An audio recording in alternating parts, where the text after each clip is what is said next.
सनातन परिवार चैनल पे आप सभी का बहुत बहुत स्वागत है। आइए बात करते हैं रवि प्रदोष व्रत के विषय में। माह की त्रयोदशी तिथि का प्रदोष काल में होना प्रदोष व्रत होने का सही कारण है। प्रदोष काल सूर्यास्त से 45 मिनट पहले प्रारंभ होकर सूर्यास्त के बाद 45 मिनट होता है। प्रदोष का दिन जब साप्ताहिक दिवस सोमवार को होता है उसे सोम प्रदोष कहते हैं।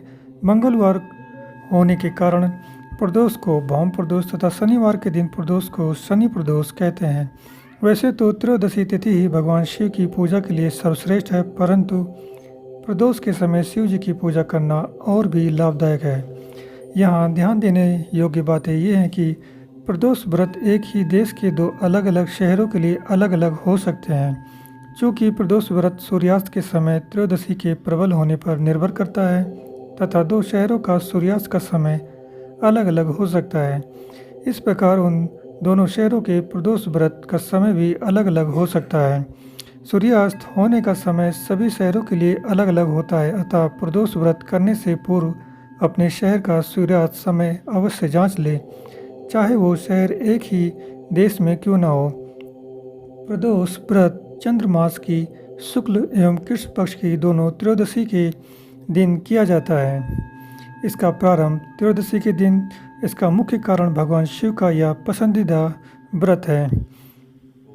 आइए जानते हैं प्रदोष व्रत के समय के बारे में। सावन माह में कृष्ण पक्ष में दिन रविवार 13 अगस्त 2023 को रवि प्रदोष व्रत है। रवि प्रदोष व्रत मुख्य रूप से आरोग्यता प्राप्ति और आयु वृद्धि के लिए जाना जाता है। प्रदोष व्रत का प्रारंभ 13 अगस्त 2023 को सुबह 8:20 से होगा और इसका समापन 14 अगस्त 2023 सुबह 10:25 पर होगा। प्रदोष व्रत में भगवान शिव की पूजा अपने शहर के सूर्यास्त के समय के 45 मिनट पहले व सूर्यास्त के 45 मिनट के बाद के समय में ही करें। यह समय प्रदोष काल कहलाता है, इसलिए पूजा से पूर्व अपने शहर के सूर्यास्त के समय की जांच अवश्य कर लें। आइए प्रारंभ करते हैं रवि प्रदोष व्रत कथा। एक गांव में अति दीन ब्राह्मण निवास करता था। उसकी स्त्री प्रदोष व्रत किया करती थी। उसे एक ही पुत्र रत्न था। एक समय की बात है, वह पुत्र गंगा स्नान करने के लिए गया। दुर्भाग्यवश मार्ग में चोरों ने उसे घेर लिया और वे कहने लगे कि हम तुम्हें मारेंगे नहीं, तुम अपने पिता के गुप्त धन के बारे में बतला दो। बालक दीन भाव से कहने लगा कि बंधु, हम अत्यंत दुखी दीन हैं, हमारे पास धन कहाँ है। तब चोरों ने कहा कि तेरे इस पोटली में क्या बंधा है। बालक ने निसंकोच कहा कि मेरी माँ ने मेरे लिए रोटियां दी हैं। यह सुनकर चोरों ने अपने साथियों से कहा कि साथियों, यह बहुत ही दीन दुखी मनुष्य है, अतः हम किसी और को लूटेंगे। इतना कहकर चोरों ने उस बालक को जाने दिया। बालक वहाँ से चलते हुए एक नगर में पहुँचा। नगर के पास एक बरगद का पेड़ था। वह बालक उसी बरगद के वृक्ष की छाया में सो गया। उसी समय उस नगर के सिपाही चोरों को खोजते हुए उस बरगद के वृक्ष के पास पहुँचे और बालक को चोर समझकर बंदी बना राजा के पास ले गए। राजा ने उसे कारावास में बंद करने का आदेश दिया। ब्राह्मणी का लड़का जब घर नहीं लौटा तब उसे अपने पुत्र की बड़ी चिंता हुई। अगले दिन प्रदोष व्रत था। ब्राह्मणी ने प्रदोष व्रत किया और भगवान शंकर से मन ही मन अपने पुत्र की कुशलता की प्रार्थना करने लगी। भगवान शंकर ने उस ब्राह्मणी की प्रार्थना स्वीकार कर ली।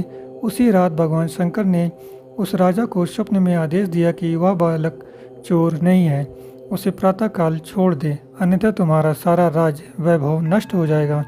प्रातःकाल राजा ने शिव जी की आज्ञानुसार उस बालक को कारावास से मुक्त कर दिया। बालक ने अपनी सारी कहानी राजा को सुनाई।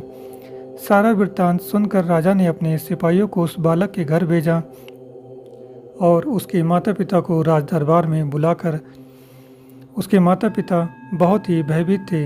राजा ने उन्हें भयभीत देकर कहा कि आप भयभीत न हो, आपका बालक निर्दोष है। राजा ने ब्राह्मण को 5 गांव दान में दिए, जिससे कि वो सुखपूर्वक अपना जीवन व्यतीत कर सकें। इस तरह ब्राह्मण आनंद से रहने लगा। शिव जी की दया से उसकी दरिद्रता दूर हो गई। अतः जो भी मनुष्य रवि प्रदोष व्रत को करता है वह सुखपूर्वक और निरोगी होकर अपना पूर्ण जीवन व्यतीत करता है। आइए जानते हैं प्रदोष व्रत में क्या न करें। भगवान शिव की प्रदोष काल में पूजा किए बिना भोजन ग्रहण न करें। व्रत के समय में अन्य नमक, मिर्च आदि का सेवन नहीं करना चाहिए। आइए जानते हैं प्रदोष व्रत में पूजा की थाली में क्या क्या होना चाहिए।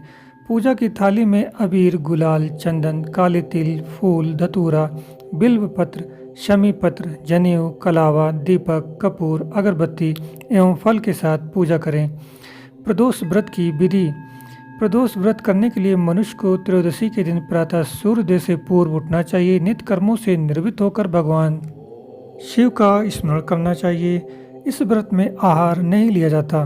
पूरे दिन उपवास रखने के बाद सूर्यास्त से 1 घंटा पहले स्नान आदि कर श्वेत वस्त्र धारण करने चाहिए। पूजन स्थल को गंगा जल या स्वच्छ जल से शुद्ध करने के बाद गाय के गोबर से लीप कर मंडप तैयार किया जाना चाहिए। अब इस मंडप में 5 रंगों का उपयोग करते हुए रंगोली बनाई जानी चाहिए। प्रदोष व्रत की आराधना करने के लिए कुशा के आसन का प्रयोग किया जाना चाहिए। इस प्रकार पूजन की तैयारियां करके उत्तर पूर्व दिशा की ओर मुख करके बैठें और भगवान शिव का ध्यान करें। पूजन में भगवान शिव के मंत्र ओम नमः शिवाय का जाप करते हुए शिव को जल चढ़ाना चाहिए। आइए जानते हैं प्रदोष व्रत की महिमा के बारे में। प्रदोष व्रत को रखने से 2 गायों को दान देने के समान पुण्य प्राप्त होता है। प्रदोष व्रत को लेकर एक पौराणिक तथ्य सामने आता है कि एक दिन जब चारों ओर अधर्म की स्थिति होगी, अन्याय और अनाचार का एकाधिकार होगा, मनुष्य में स्वार्थ भाव अधिक होगा, व्यक्ति सत्कर्म करने के स्थान पर नीच कार्यों को अधिक करेगा। उस समय जो व्यक्ति त्रयोदशी का व्रत रख शिव आराधना करेगा उस पर शिव कृपा होगी।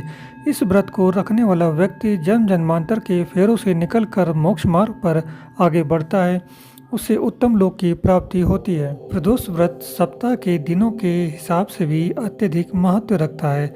रविवार को पड़ने वाले प्रदोष व्रत से आयु वृद्धि तथा अच्छा स्वास्थ्य लाभ प्राप्त किया जा सकता है। सोमवार के दिन पड़ने वाले प्रदोष व्रत से आरोग्य प्रदान होता है और इंसान की सभी इच्छाओं की पूर्ति होती है। मंगलवार के दिन त्रयोदशी का प्रदोष व्रत हो तो उस दिन के व्रत को करने से रोगों से मुक्ति व स्वास्थ्य लाभ प्राप्त होता है।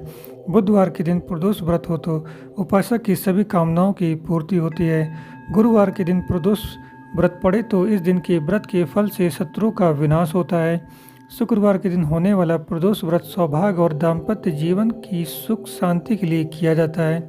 संतान प्राप्ति की कामना हो तो शनिवार के दिन पड़ने वाला प्रदोष व्रत करना चाहिए। अपने उद्देश्यों को ध्यान में रखते हुए जब प्रदोष व्रत किए जाते हैं तो व्रत से मिलने वाले फलों में कई गुना की वृद्धि हो जाती है। आइए जानते हैं प्रदोष व्रत के उद्यापन विधि के बारे में। इस व्रत को 11 या फिर 26 त्रयोदशियों तक रखने के बाद व्रत का उद्यापन करना चाहिए। व्रत का उद्यापन त्रयोदशी तिथि पर ही करना चाहिए। उद्यापन से 1 दिन पूर्व श्री गणेश का पूजन किया जाता है। पूर्व रात्रि में कीर्तन करते हुए जागरण किया जाता है। प्रातः जल्दी उठकर मंडप बनाकर मंडप को वस्त्रों और रंगोली से सजाकर तैयार किया जाता है। ओम उमा सहित शिवाय नमः मंत्रों का उच्चारण 108 बार जाप करते हुए हवन किया जाता है। हवन में आहुति के लिए खीर का प्रयोग किया जाता है। हवन समाप्त होने के बाद भगवान भोलेनाथ की आरती की जाती है। शांति पाठ आदि भी किया जाता है। अंत में 2 ब्राह्मणों को भोजन कराया जाता है। अपने सामर्थ्य अनुसार दान दक्षिणा देकर आशीर्वाद प्राप्त किया जाता है। इस रवि प्रदोष व्रत में भगवान शिव आपकी समस्त इच्छाओं को पूर्ण करें। वीडियो अच्छा लगा हो तो लाइक करें, चैनल को सब्सक्राइब करें। धन्यवाद। ओम नमः शिवाय।